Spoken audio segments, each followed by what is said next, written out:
नमस्कार, the deep dive में आपका स्वागत है। नमस्कार। तो आज हम बात कर रहे हैं जुलाई 2025 की। हमारे पास Indian Institute of Banking and Finance की एक रिपोर्ट है और इसे पढ़कर ऐसा लगता है कि भारतीय बैंकिंग एक बहुत ही दिलचस्प मोड़ पर खड़ी थी। हाँ, दिलचस्प शब्द बिल्कुल सही है, क्योंकि एक तरफ तो सिस्टम की सेहत बहुत अच्छी दिख रही थी।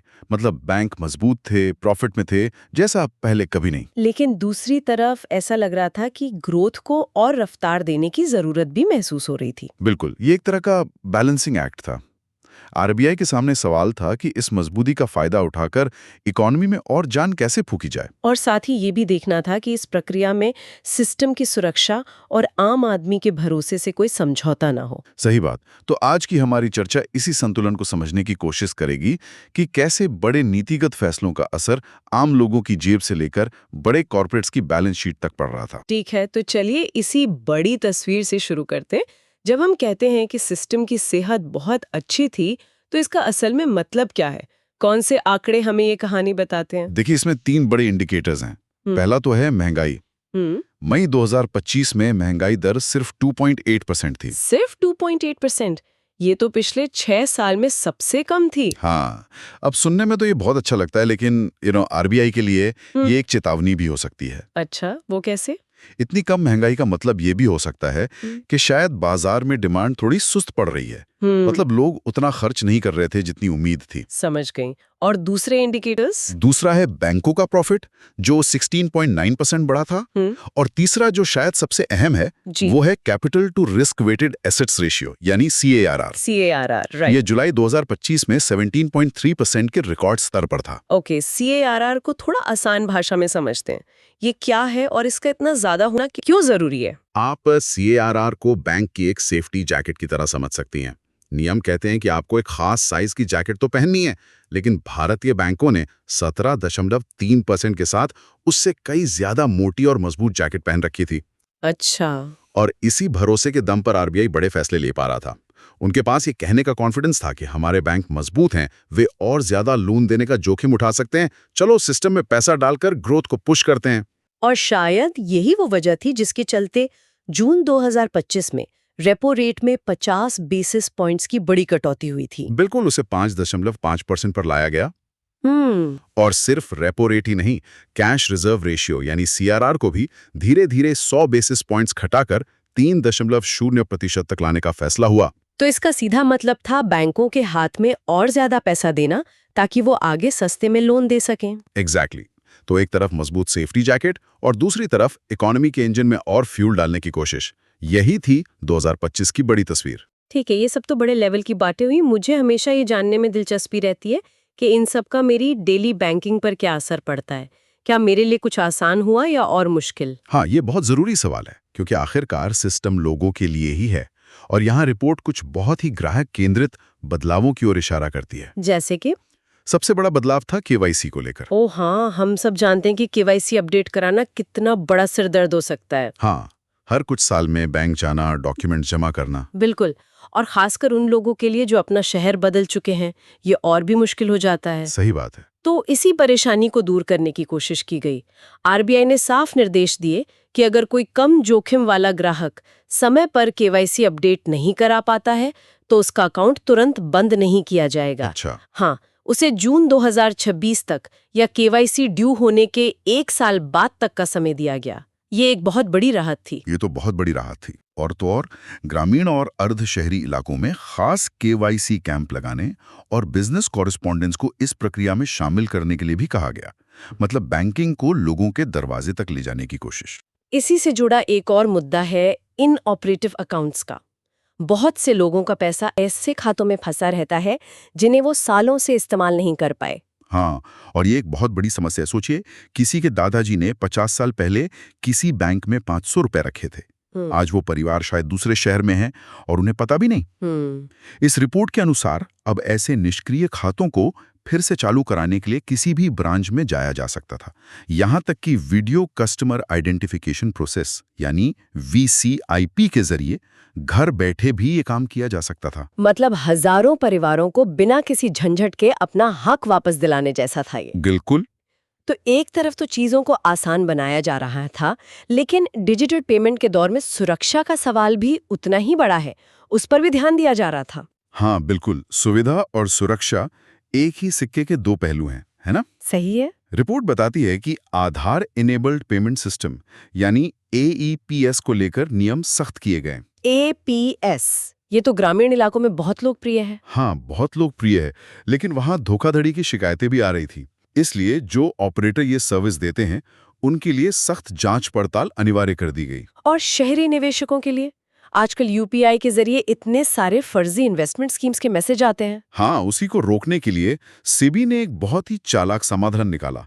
1 अक्टूबर 2025 से सेबी में रजिस्टर्ड हर ब्रोकर या म्यूचुअल फंड की एक यूनिक UPI ID होगी, जिसके आखिर में @valid लगा होगा। @valid। हाँ, तो अगर आपको कोई पेमेंट रिक्वेस्ट आती है जिसमें ये नहीं है, तो आप तुरंत समझ सकते हैं कि ये फर्जी है। ये तो बहुत अच्छा है। हाँ, और आप सेबी चेक ऐप पर जाकर उस आईडी को वेरीफाई भी कर सकते थे। ये डिजिटल लेनदेन में विश्वास बनाने की दिशा में एक बहुत ठोस कदम था। तो कुल मिलाकर आम ग्राहक के लिए मंत्र था, प्रक्रिया आसान करो और सुरक्षा बढ़ाओ। बिल्कुल। चलिए अब कॉर्पोरेट जगत की तरफ देखते हैं। क्या बिजनेस करने वालों के लिए भी कुछ नियम बदले? हाँ, और यहाँ भी वही बैलेंसिंग एक्ट दिखता है। एक बहुत बड़ा बदलाव स्मॉल फाइनेंस बैंकों के लिए था। अच्छा। उनके लिए प्रायोरिटी सेक्टर लेंडिंग यानी PSL का लक्ष्य 75% से घटाकर 60% कर दिया गया। ओके, PSL यानी वो सेक्टर्स जिन्हें सरकार जरूरी मानती है, जैसे खेती या छोटे उद्योग। तो अब इन बैंकों को अपना 75% की जगह 60% लोन इन सेक्टर्स को देना था। इससे उन्हें क्या फायदा हुआ? इससे उन्हें कह सकते हैं सांस लेने की जगह मिली। सोचिए, एक बैंक जो किसी खास तरह के बिजनेस लोन देने में माहिर है, उसे अपना 3/4 पैसा कहीं और लगाना पड़ रहा था। अब उसे 15% अतिरिक्त फंड अपनी विशेषज्ञता वाले क्षेत्रों में लगाने की आजादी मिल गई। इससे वो ज्यादा प्रतिस्पर्धी बन सकते थे। ये बैंकों को ज्यादा लचीलापन देने की एक कोशिश थी। ये तो बैंकों के लिए अच्छी खबर थी, लेकिन कुछ सेक्टर्स ऐसे भी होंगे जहां नियम सख्त किए गए होंगे, जैसे रियल एस्टेट, जहां जोखिम ज्यादा होता है। बिल्कुल, रियल एस्टेट फाइनेंसिंग में जोखिम को बेहतर ढंग से मैनेज करने के लिए नए नियम आए। नियम ये था कि अगर कोई बैंक किसी बन रहे कमर्शियल प्रोजेक्ट को लोन देता है, जैसे कोई मॉल या ऑफिस बिल्डिंग, हाँ, तो उसे उस लोन अमाउंट का 1.2% पैसा अलग से प्रोविजनिंग के तौर पर रखना होगा। एक तरह का सेफ्टी नेट। एग्जैक्टली। जब तक प्रोजेक्ट बन रहा है, जोखिम ज्यादा है। ये नियम बैंकों को उस जोखिम के लिए पहले से तैयार रहने को कहता है। और प्रोजेक्ट पूरा होने के बाद? जैसे ही प्रोजेक्ट पूरा हो जाता है और उससे किराया आना शुरू हो जाता है, तो ये प्रोविजनिंग घटकर सिर्फ 0.4% रह जाती है। तो ये एक स्मार्ट तरीका था। और सोने चांदी के बदले लोन देने के मामले में भी कुछ सख्ती की गई थी, है ना? हाँ, और ये सीधे तौर पर ग्राहकों की सुरक्षा से जुड़ा था। 2 बड़े नियम आए। पहला, लोन देने वाले को अब ये पक्का करना होगा कि गिरवी रखा गया सोना या चांदी असली मालिक का ही है।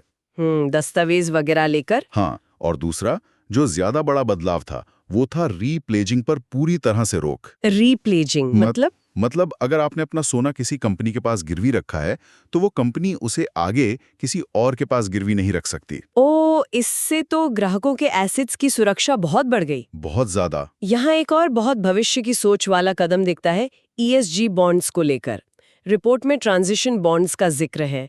ये क्या है और ये सामान्य ग्रीन बॉन्ड से कैसे अलग हैं? ये एक बहुत ही दिलचस्प और व्यावहारिक कदम था। देखिए, ग्रीन बॉन्ड्स का पैसा सिर्फ पूरी तरह से ग्रीन प्रोजेक्ट्स में लग सकता है, जैसे कोई सोलर पावर प्लांट। राइट। लेकिन स्टील, सीमेंट या एविएशन जैसे सेक्टर्स का क्या, जो अर्थव्यवस्था के लिए जरूरी हैं, पर तुरंत पूरी तरह ग्रीन नहीं हो सकते। हाँ, ये तो एक बड़ा मुद्दा है।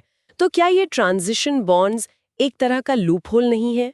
मतलब कंपनियां इसे ग्रीन दिखने का एक आसान रास्ता नहीं मानेंगी बिना कोई असली बदलाव किए? आपका सवाल बिल्कुल जायज है, और इसी को पर्पस वॉशिंग कहते हैं। IFSCA ने इसी से बचने के लिए एक मजबूत फ्रेमवर्क बनाया। अच्छा। ट्रांजिशन बॉन्ड्स उन कंपनियों को फंड जुटाने में मदद करते हैं ताकि वो धीरे धीरे एक तय प्लान के साथ कम कार्बन उत्सर्जन की ओर बढ़ सकें। एक उदाहरण दे सकते हैं? हाँ, जैसे मान लीजिए एक स्टील कंपनी इस बॉन्ड से मिले पैसे का इस्तेमाल अपनी फैक्ट्री में ऐसी टेक्नोलॉजी लगाने के लिए कर सकती है जो कोयले का इस्तेमाल 30% कम कर दे। ये पूरी तरह ग्रीन नहीं है, लेकिन सही दिशा में एक बड़ा और मापने योग्य कदम है। समझ गए। तो ये एक व्यावहारिक दृष्टिकोण है जो बदलाव को प्रोत्साहित करता है। बिल्कुल। आंकड़ों के बीच रिपोर्ट में आरबीआई गवर्नर श्री संजय मल्होत्रा के एक भाषण का भी जिक्र है जो उन्होंने आईआईटी कानपुर में दिया था। उन्होंने विश्वास यानी ट्रस्ट की बात की थी। ये आज की हमारी चर्चा से कैसे जुड़ता है? ये भाषण असल में इन सभी बदलावों के पीछे की सोच को एक धागे में पिरोता है। गवर्नर ने कहा था कि विश्वास बनाने में सालों लगते हैं, लेकिन इसे खोने में एक पल भी नहीं लगता। अगर हम आज की पूरी चर्चा को देखें, चाहे वो केवाईसी को आसान बनाना हो, यूपीआई को @टेलवैलिड आईडी से सुरक्षित करना हो, या ट्रांजेक्शन बॉन्ड्स के लिए एक पारदर्शी फ्रेमवर्क बनाना हो, ये सब कुछ बैंकिंग सिस्टम में इसी विश्वास को बनाने और बनाए रखने की कोशिशें हैं। मतलब जब एक आम ग्राहक को भरोसा होता है कि सिस्टम उसके लिए काम कर रहा है और एक निवेशक को भरोसा होता है कि उसके साथ धोखाधड़ी नहीं होगी, तभी अर्थव्यवस्था का पहिया घूमता है। बिल्कुल, ये सारे नियम उसी विश्वास की नींव को मजबूत करते हैं। जब एक लीडर मुश्किल लेकिन पारदर्शी फैसला लेता है, तभी सिस्टम पर भरोसा बनता है। और जुलाई 2025 की ये तस्वीर यही दिखाती है कि नियामक इसी भरोसे को अपनी सबसे बड़ी पूंजी मानकर चल रहे थे। तो इस पूरी चर्चा का सार क्या है? जुलाई 2025 की ये रिपोर्ट एक ऐसे वित्तीय सिस्टम की तस्वीर पेश करती है जो एक मजबूत नींव पर खड़ा है, आत्मविश्वास से भरा है और एक साथ दो लक्ष्यों को साधने की कोशिश कर रहा है। हाँ, एक तरफ रेपो रेट और सीआरआर घटाकर अर्थव्यवस्था को आगे बढ़ाने के लिए सस्ता पैसा उपलब्ध कराया जा रहा है, और दूसरी तरफ एएमपीईएस के नियमों से लेकर रियल एस्टेट की प्रोविजनिंग तक हर जगह सुरक्षा के नए गार्डरेल्स लगाए जा रहे हैं, ताकि विकास की रफ्तार में कोई बड़ा एक्सीडेंट ना हो जाए। ये एक बहुत ही महीन संतुलन है। विकास भी चाहिए और स्थिरता भी। ये सब कुछ देखने के बाद एक सवाल मेरे मन में आता है, जिस पर हमें आगे भी नजर रखनी होगी। क्या? हम देखिए कि एक तरफ ग्राहकों के लिए प्रक्रियाओं को आसान बनाया जा रहा है।